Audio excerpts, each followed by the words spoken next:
unang-una, kino-question dito kasi nga ginagamit ng House of Representatives sa pamumuno ni Martin Romualdez ang kaban ng bayan. Lahat tayo may stake dyan. Diba? Lahat tayo may stake dyan. But ayaw nyo ipa-question. Yung pinresent ni Senator Amy na text message, actually siya yung personally naka-receive na yung mga kongresista will be rewarded through funding of AKAP, AIX, at saka TUPAD kapag sinuportahan na yung People's Initiative. It's a huge concern. At yung mga na-unravel nila dun sa People's Initiative na yun, those are huge concerns.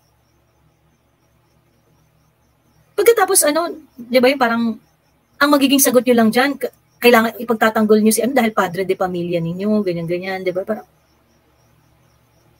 ito naman si Stella Kimbo. Stella Kimbo, ang congresswoman ka lang. Ilan lang yung botong nakuha mo? Diba? Ilan lang yung botong nakuha mo? Ngayon, ang loyalty mo, wala doon sa father figure nyo dyan sa Senado. Ang loyalty mo, dapat nandun sa mga constituents mo kung sino yung bumoto sa'yo. Yung PI ba na yan? Gusto ba yan ng mga constituents mo? Diyos ko po sa mga taga-Marikina dito. Mag-start muna tayo dun sa eklat ni Representative Stella Kimbo. Ayun. Kasi nakakaloka, yung comment niya na kailangan daw silang choice kundi ipagtanggol. Yung kumbaga, kailangan nila ipagtanggol si Martin Romualdez kasi nga siya daw ay yung parang padre de pamilya nila, ganon. Nakakaloka si bakla. Pakita lang natin Ayan. So, meron kasing mga short clip na umiikot wherein sinabi ni Stella Kimbo na to defend Martin Romualdez from attacks ay isang natural na bagay lang na dapat daw nilang gawin. Kasi siya daw yung padre de pamilya nila. Ayan. Eto, nakakaloka si bakla. Ipapakita ko sa inyo yung yung the speaker take care of us, so we will take care of him all the time. Nakakaloka. So ganyan yung ganyan yung labanan sa Congress. Talagang siya yung wala, shameless na parang kasi he takes care of us Unang-una ba? Ba't ganyan yung labanan sa Congress? Alaga-alaga, di ba? Dapat nagdedebate kayo dyan. Diba? Teka. Ito. Pakinggan natin si Stella Kimbo. I think lahat naman tayo dito ay peace-loving people. Gusto naman talaga natin yan. And doon po sa pananahimik, klaro naman po sa sinabi ng Presidente. Ang kailangan po natin sa ngayon, very clear sinabi ng Presidente, healthy and democratic debate. Sana naman po ay, ang problema kasi is kapag may mga inquiries sa Senado na nakaka-apekto dito po sa pag-achieve natin ng peace, that doesn't help. So, siyempre po, especially kapag na-atake po si Speaker, siya po ang padre de pamilya namin. He takes care of us. We need to also take care of him. So, doon din po kami nanggagaling. Diba? So, yan? That video is coming from Manila Bulletin. Ayan. So basically, they are kids, sabi ni si Haya. Diba? Nakakaloka. Unang-una, madam,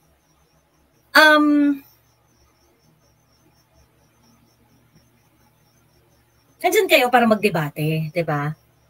Nandiyan kayo para magdebate itong mga kung ano-anong measures, kung ano yung mga dapat, ganyan. Sumasagot ba ng issue base si Martin? Hindi rin naman, di ba? Pinipigilan niya hindi ko maintindihan, yung House of Representatives, pinipigilan nila yung Senate sa pamumuno ni Senator Amy at saka ni Senator Chis Escudero na ayaw nila na na yung ginagawang PI Senate inquiry nitong dalawang senador na to. Kasi sila yung nagpasimuno nung si Senator Amy at saka si Senator Chis Escudero yung namumuno nung ganyan. Nung PI inquiry na yan. Pero hindi kasi nakakasira, ganyan-ganyan, kasi ina-attack si Martin Romualdez, Kineme, ganun-ganun. Unang-una, kino-question dito kasi nga ginagamit ng House of Representatives sa pamumuno ni Martin Romualdez ang kaban ng bayan. Lahat tayo may stake dyan. 'Di ba? Lahat tayo may stake dyan. Ba't ayaw nyo ipa-question? Yung pinresent ni Senator Amy na text message, actually, siya yung personally naka-receive na yung mga kongresista will be rewarded through funding of AKAP, AIX, at saka TUPAD kapag sinuportahan na yung People's Initiative. It's a huge concern. At yung mga na-unravel nila dun sa People's Initiative na yun, those are huge concerns. Pagkatapos di ba yung parang, ang magiging sagot nyo lang dyan, kailangan ipagtatanggol nyo si dahil padre de pamilya ninyo, ganyan-ganyan, di ba? Parang, ito naman si Stella Kimbo. Stella Kimbo, ang congresswoman ka lang. Ilan lang yung botong nakuha mo? Diba? Ilan lang yung botong nakuha mo? Ngayon, ang loyalty mo, wala doon sa father figure nyo dyan sa Senado. Ang loyalty mo, dapat nandun sa mga constituents mo kung sino yung bumoto sa'yo. Yung PI ba na yan? Gusto ba yan ng mga constituents mo? Diyos ko po sa mga taga-Marikina dito. Nire-represent ba ni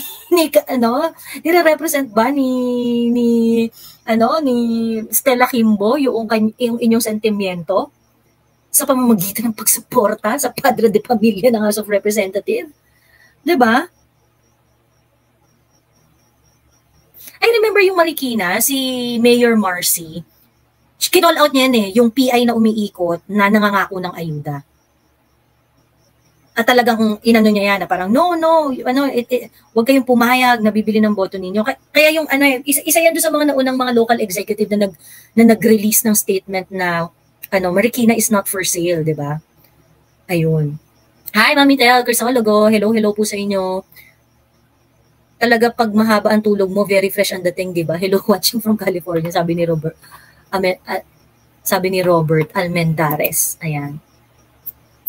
Ito si Gerald, taga puro ayuda din yan dito. O nga, naku, Diyos ko po, wag tayo mag-explain doon sa mga kababayan natin na, pag kayo po ay nakaka-receive ng ayuda, okay?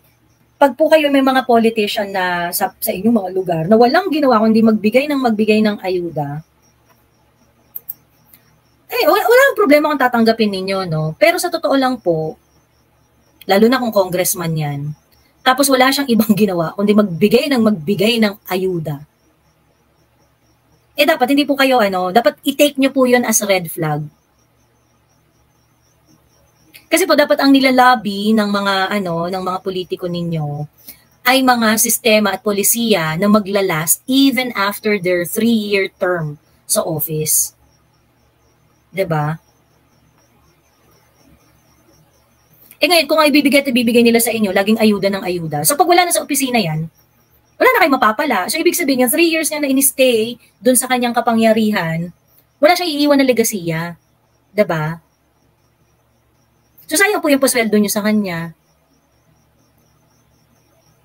Ang kailangan po ng mga, especially po yung mga legislator natin, ang main na trabaho po talaga nila is mag-legislate. Ganun. Actually, dapat nga, weak kasi to si BBM dapat nga hindi nako-course sa mga yung may certain allocation lang yung kasi nagreklamo yan yung long time ago, I remember, nagreklamo yung mga congressmen na yan. Kasi parang may mga lumalapit sa kanila, pagkatapos wala silang maibigay na tulong, ganyan-ganyan.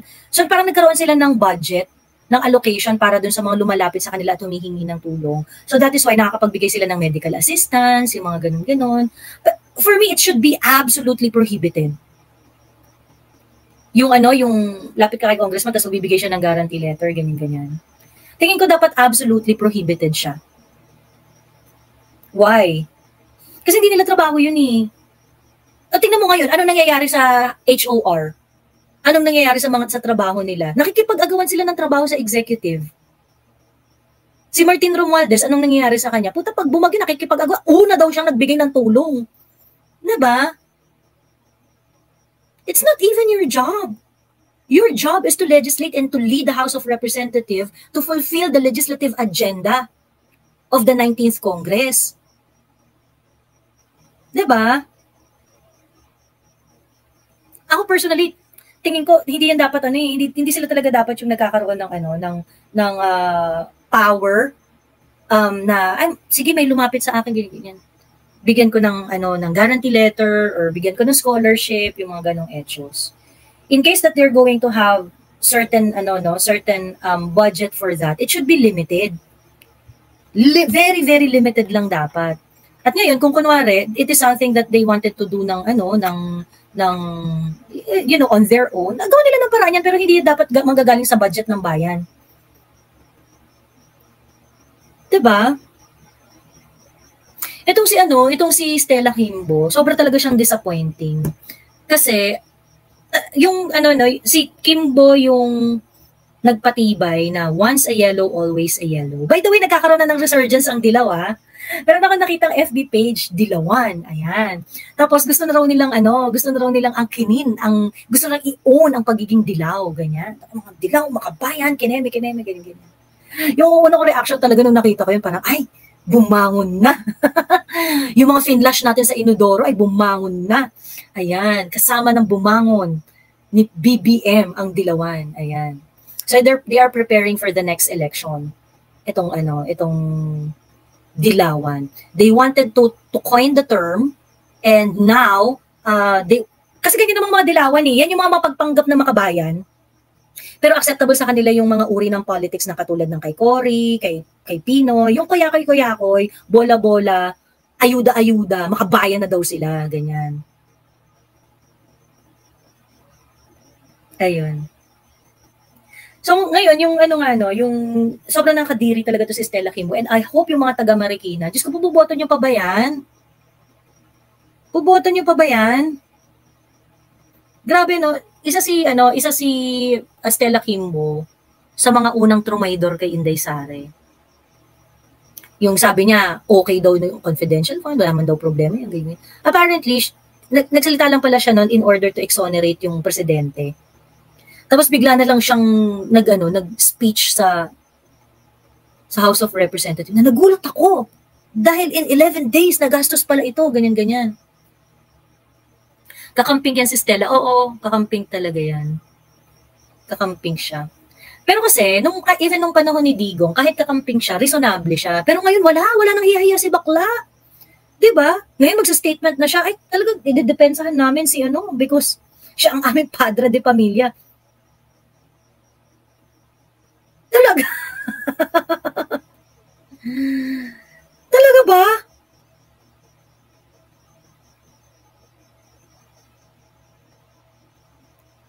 Sobrang kadiri. Parang, ma'am, ano ba yan? So ang loyalty nyo, diba? Hindi ko magets inaaway nyo yung Senate na sinususog itong istorya ng People's Initiative. Ganyan. Kasi nadidiin si Martin Nadidiin si Martin doon. Ang reaction ng House of Representatives is ipagtanggol si Martin dahil siya daw ang padre de pamilya. Ganon. Ang padre de pamilya nila doon. The evidence and the issues raised in Senate inquiry of Senator Amy Marcos and Chis Escudero involves utilization of government funds.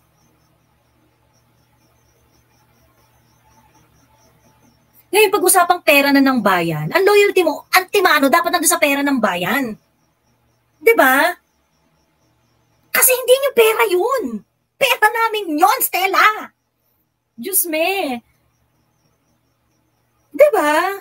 So I cannot understand why yung first na well, we can understand because they are wicked, 'di ba? Pero ibig ko sabihin, it doesn't make sense na ikaw ang unang mong reaction, naglabas na ng sangkaterbang issue itong Senate tungkol sa paggamit ng pondo dyan, especially yung sa AKAP, wherein merong 27 billion na allocation na hindi alam ng Senado, na bigla na lang sumulpot sa GAA, na isiniksik ninyo. Pagkatapos, di ba, Eh, you are not offended. Di ba, offend na offend kayo si Estela sa ano? Lalo na ikaw, di ba offend na offend ka sa 125 million spent in how many days? And now we're talking about billions of pesos that is going to be spent in accordance with the wishes of the House of Representatives, Speaker, di ba? Tapos hindi kayo na-offend doon? Asan yung tigas ninyo nung nagpuputak kayo tungkol sa sa confidential fund, di ba? Di ko napansin live noti. At oo, sa Facebook mukhang malabo kasi nililimit yung audience ko sa Facebook talaga. Kasi super nililimit talaga. Ayun. HOR Syndicate. Sindikato talaga to. Kasi it is a syndicate led by Martin Romualdez. Grabe yung ginawa ni Martin Romualdez. Ginawa niya, yung yung pinagsama-sama niya, sobrang unified nila, sobrang solid nila. Tapos, they feel that it is virtuous. Yung pagiging one nila, yung pagiging united nila. Sa totoo lang, hindi naman po yung purpose ng House of Representatives. Ang purpose niya po dyan, magdebate, mag-away-away in terms of policies, ganyan. Protektahan ang interest ng inyong mga constituents, 'di ba? Through legislation, 'di ba?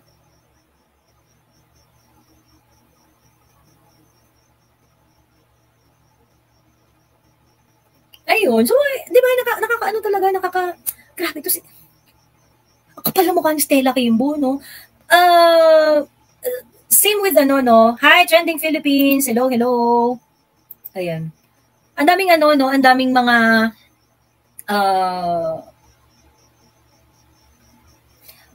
representative na nagsasabi na, we are one with Martin Romualdez, ganyan. So, ibig sabihin, ito bang mga nag-express ng unity with Martin Romualdez? So, inaalagaan rin niya kayo? Paano niya kayo inaalagaan?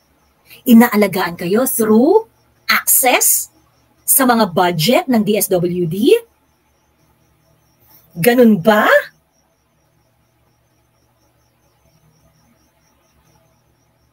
Paano kayo inaalagaan? Paano kayo inaalagaan, Stella? Dahil nilalagyan ng mantika yung bibig ninyo, 'di ba? Ayun. Sabi ni Richard Paul, magkano kayo inaalagaan? Ayun. Hi, Jennifer Ichikawa. Hello. So, sobrang kadiri talaga. Sobrang kadiri. Ayun. Sana hindi naman nalo si Stella Kimbo, no? Ayun yung problem sa HOR eh. Pag kayo kunwari yung mga ganito ka babalahura, ganito ka shameless na mga representative, nagsasita sa mga wala eh. Kung kasi si Kimbo matagal ng congressman yan sa Marikina eh. 'Di ba? Yan kung magsasalita sila ng mga ganyan-ganyan. Wala naman tayong impluwensya sa Marikina, 'di ba? Ang boboto lang kasi kay Stella Kimbo sa Marikina, Marikenyo lang din, 'di ba? So very likely mananalo pa rin 'yan. So how is this country going to improve? Nakaka-depress, no? Grabe. Kagaya ni Suarez, 'di ba? Kagaya ni Suarez, saksakan ng kupal din, isa pa 'yun. Kahit magtatatalak tayo ng bonggang-bongga, kahit magalit tayo ng bonggang-bongga dito sa mga tarantadong representatives na to. At the end of the day, they have a stronghold dun sa kanilang constituents. I don't know, maybe because ang lakas nila magpamigay ng ayuda, kaya parang, nakakahingi kasi ng tulong dyan eh, ganyan-ganyan.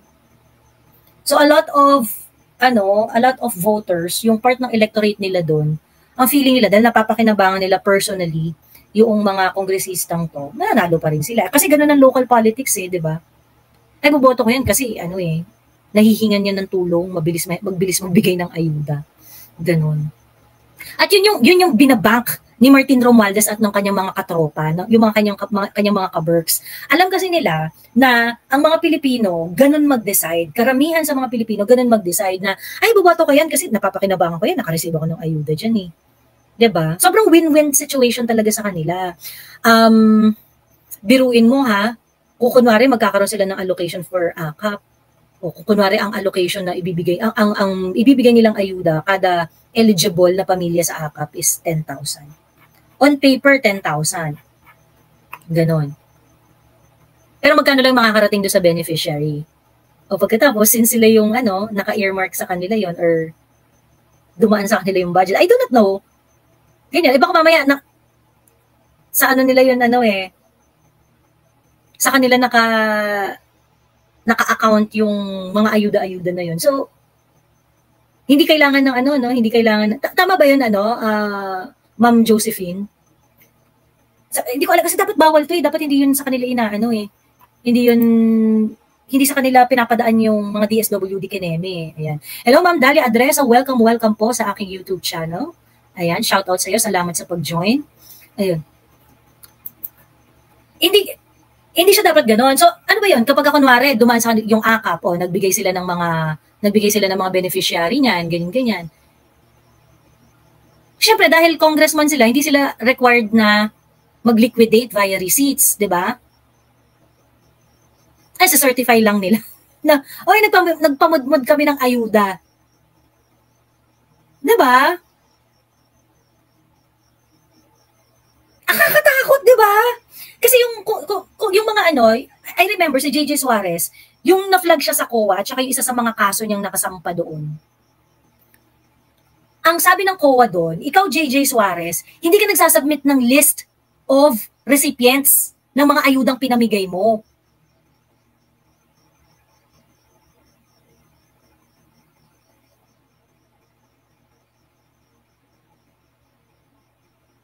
Ayun, hindi ko alam kung ganon.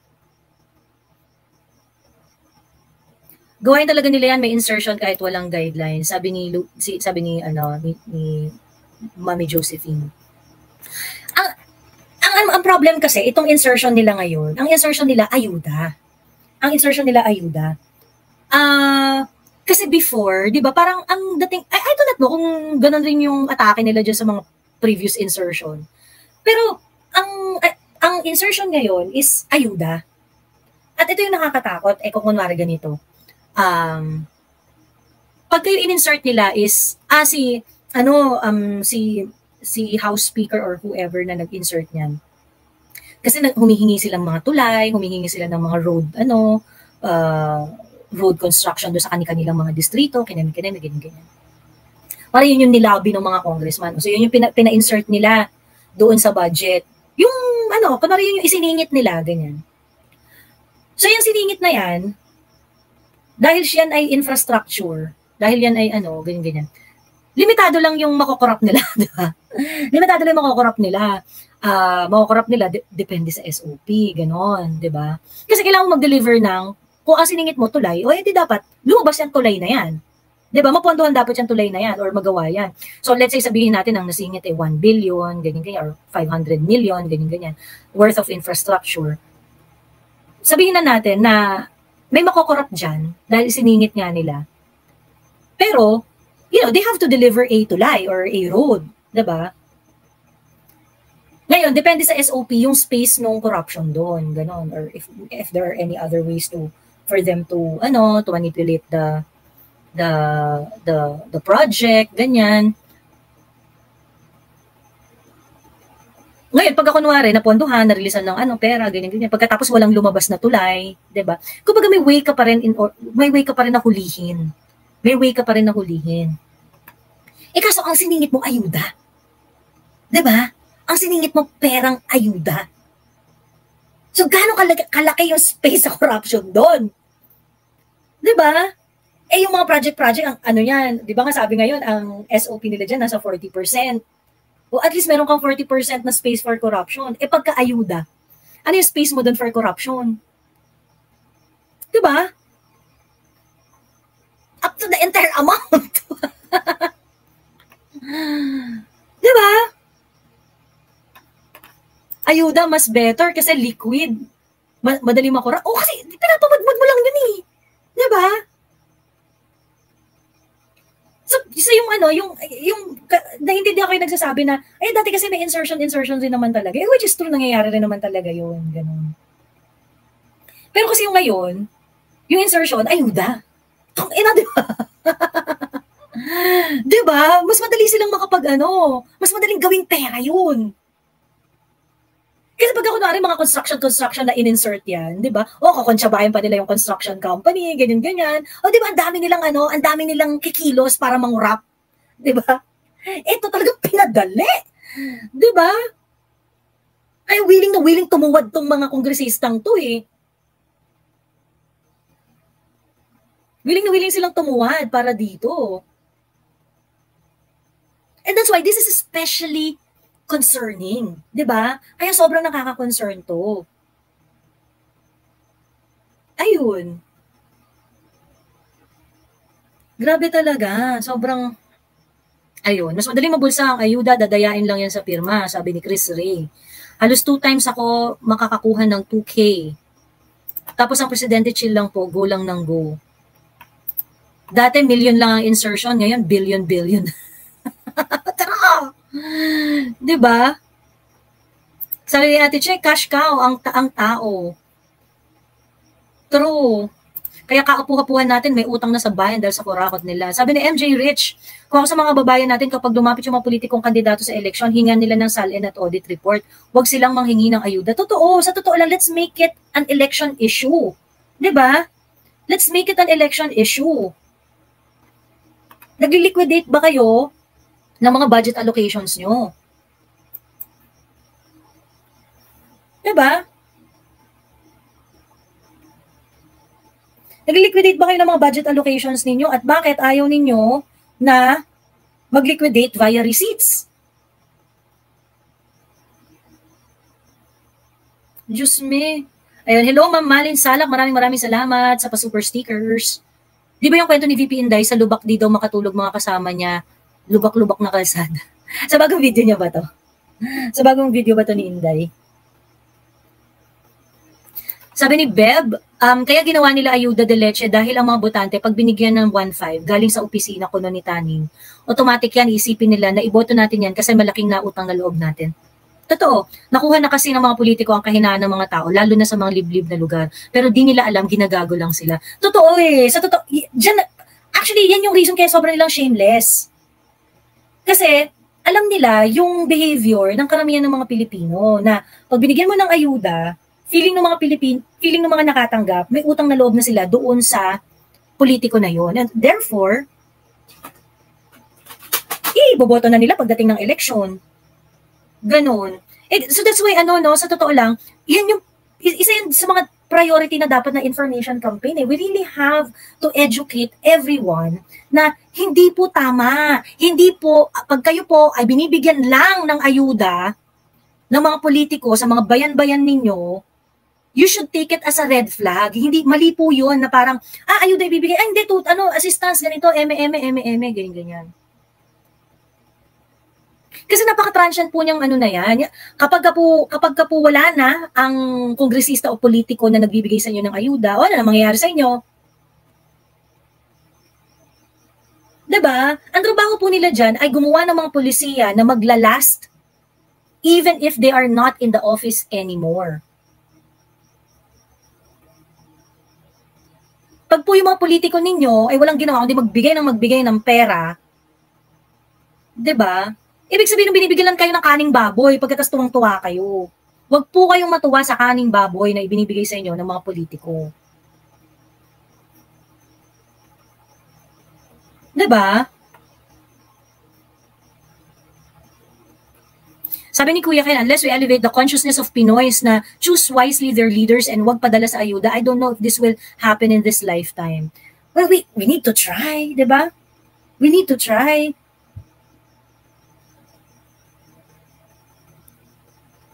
Sa page ko nga merong nagko-comment na buti po si Tambi, ganyan-ganyan, binibigyan kami ng pera. Nandyan siya, tumutulong siya agad kapag ka merong sakuna, ganyan-ganyan. Yan talaga yung goal nila, Tambi. Hindi ko alam mukhang legit naman yung maraming troll kasi na gano'n eh. Pero merong isang nag-comment sa page ko na, isa sabi niya, buti pa si Martin, every time na merong kalamidad, nakatulong siya agad. Ganun. Meron daw siyang tulong na padala. Ganun.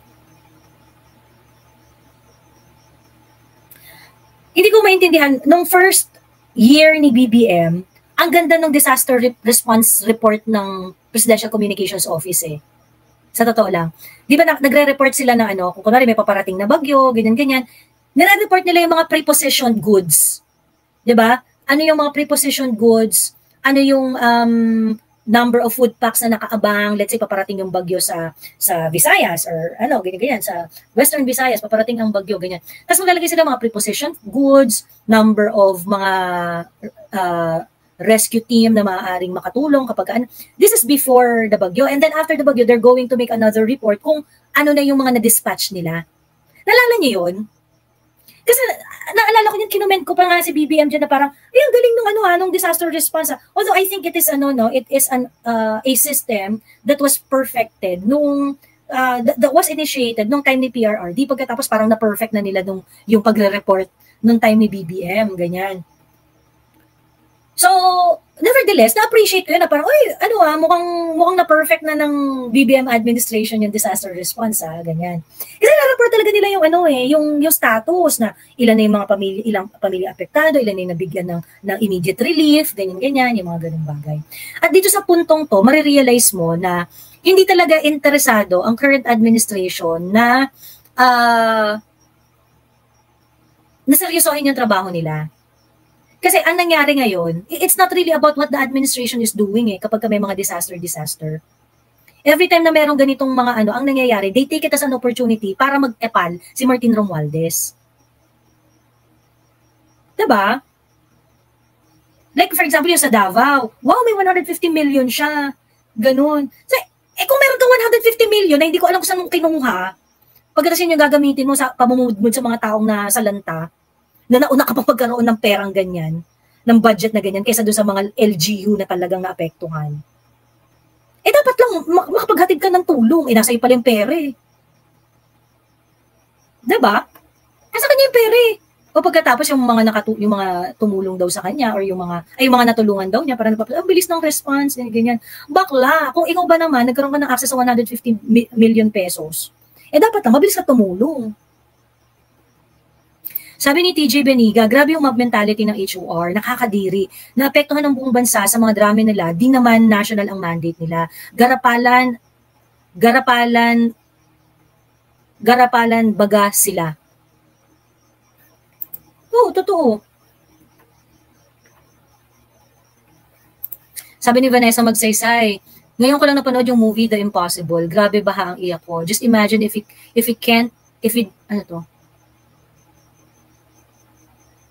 to shitty government and ill-equipped to respond to massive tsunamis. Napakaswerte natin sa COVID kay PRRD. Totoo. Sabi ni Jennifer, gawin natin yung utos ni Lenlen. Tanggapin natin yung pera at iboto o nasa puso natin. True. Diba? So si Mama Lenlen din no? Si Mama Lenlen din ay, sabi nga nila, ang orasang sira ay tumatama rin 2 beses isang araw. Ayan. Every time, ilang taon na ba nakapwesto si Tambi? Ano ang tawag dito? Tumakbo kasi siya noong 2016 na senador. Tapos natalo siya doon. So, wala siyang pwesto, wala siya sa government ng 2016 to 2019. 2019, tumakbo siyang congressman. So ngayon, 2019, 2022, tumakbo siya ulit. So kumbaga, as a congressman, nasa second term pa lang siya. So meron pa siyang isa. Ayan.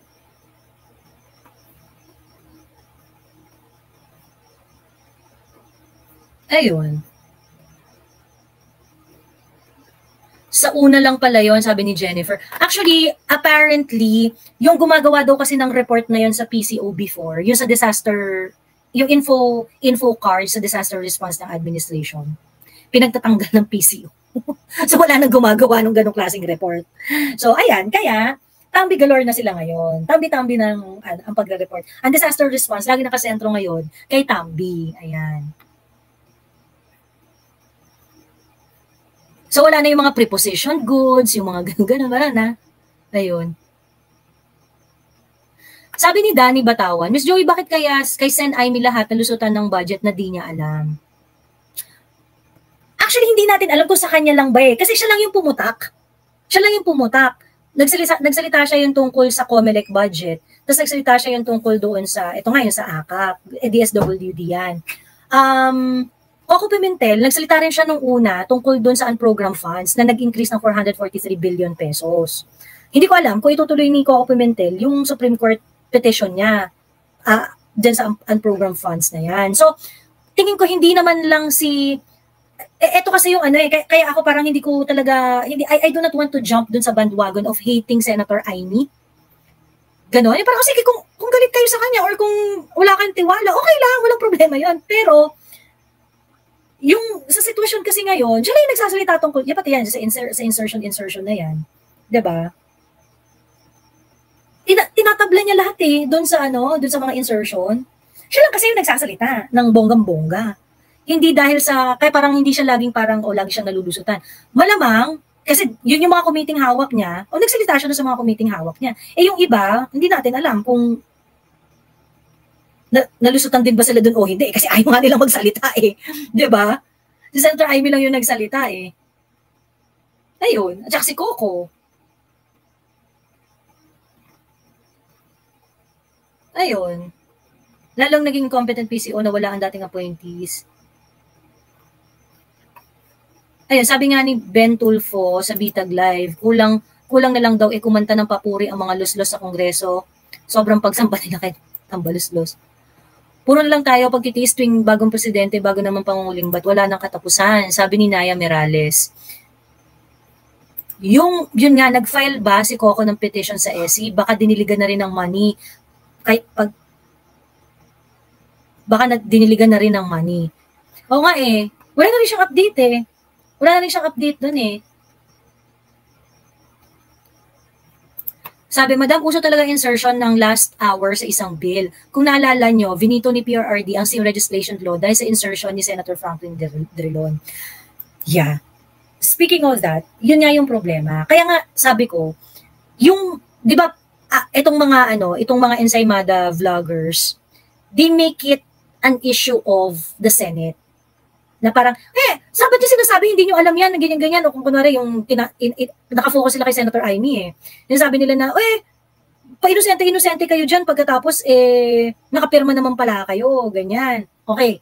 Sige, sabihin na natin na gano'n na nga. Sabihin na natin, for the sake of argument, sabihin na natin na, okay, pinirmahan ng Senado, alam ng Senado, diba?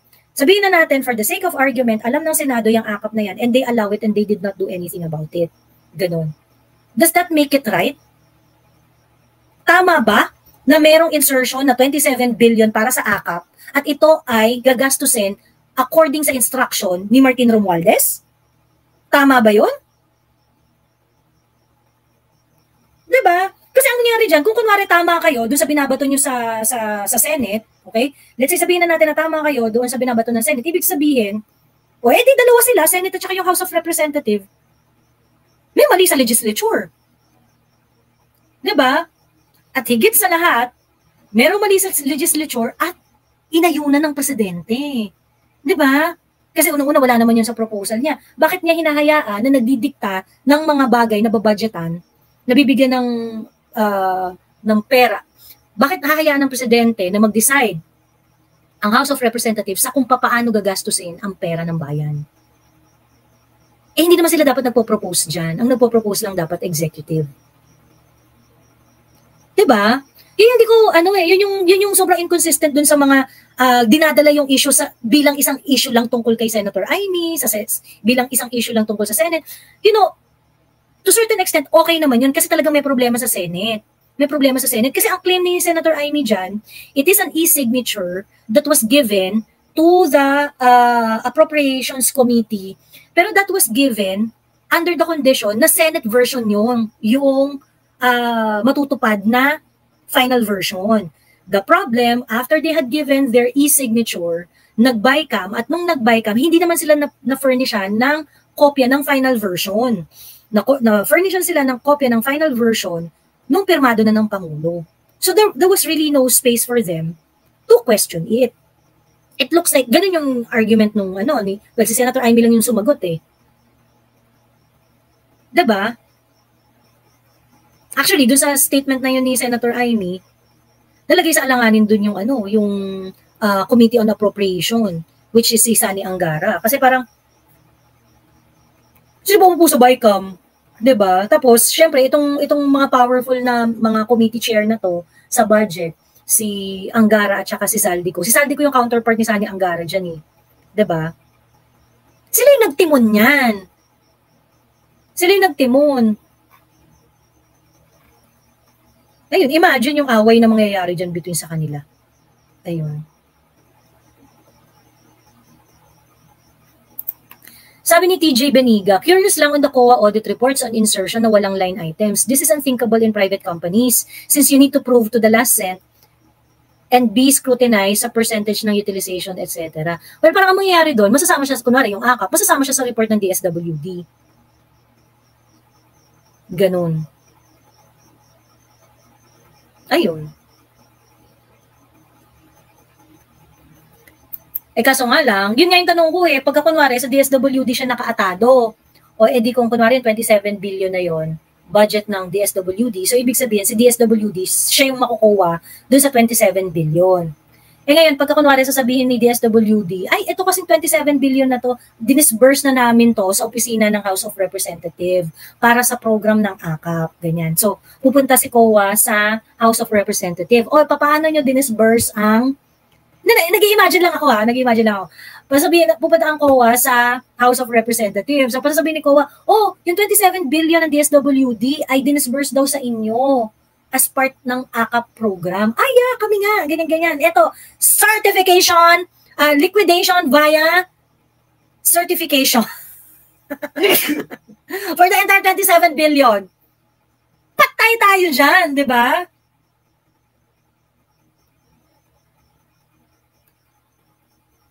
Diba?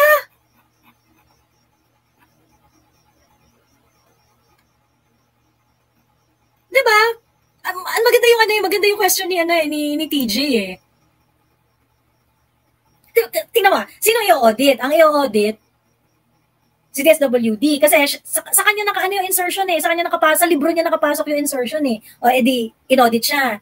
Sasabihin ni DSWD, yung 27 billion na inallocate sa amin, dinisburse namin sa House of Representatives. Di syempre, makapakita lang doon na binigay nila yung pera sa House of Representatives.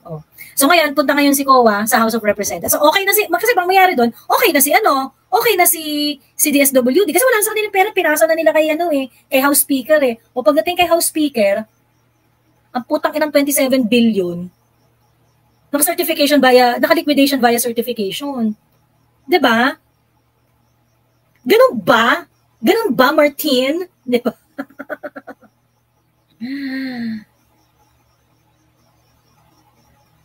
Diba? Kasi will they require, dahil hindi naman si DSWD mag-i-implement, ibibigay lang nila yung pondo sa House of Representatives, kagaya na sinabi ni Senator Amy Marcos. Sila mamimili ng beneficiary Ganun ba? Kasi parang pagka ganun natin ba? Wow, dali ng buhay. Tang-enang yan. Sabi ni Luis, ni Ate Josephine, dapat yung AKAP yan, bahala ng DSWD dyan, kasi nasa kanila naman i-release ang pondo. Di pwede makialam si Speaker. Totoo, yun yung proper. Yun yung kasi di ba may instruction nga daw na yung pera ay kailangan dumaan kay House Speaker. Ayun. Sabi ni Kuya Ken, PRRD vetoes bill or GAA if may binibito niya yung mga line item kasi pwede mag-veto ng mga line item ang presidente. 'Di ba? Sa budget. Pagkatapos kung batas naman yan, pwede niyang i-veto as a whole o yung part nung bill. 'Di ba? Sino ba tong Greek yung mga panay Greek yung comment. Kawawa talaga ang taong nagbabayad ng buwis. Ang daming nakulimbat nila Pulveronic ngayon, daang bilyones na, ay trillion siguro nakulimbat ni Pulveron. Correct, eto nga,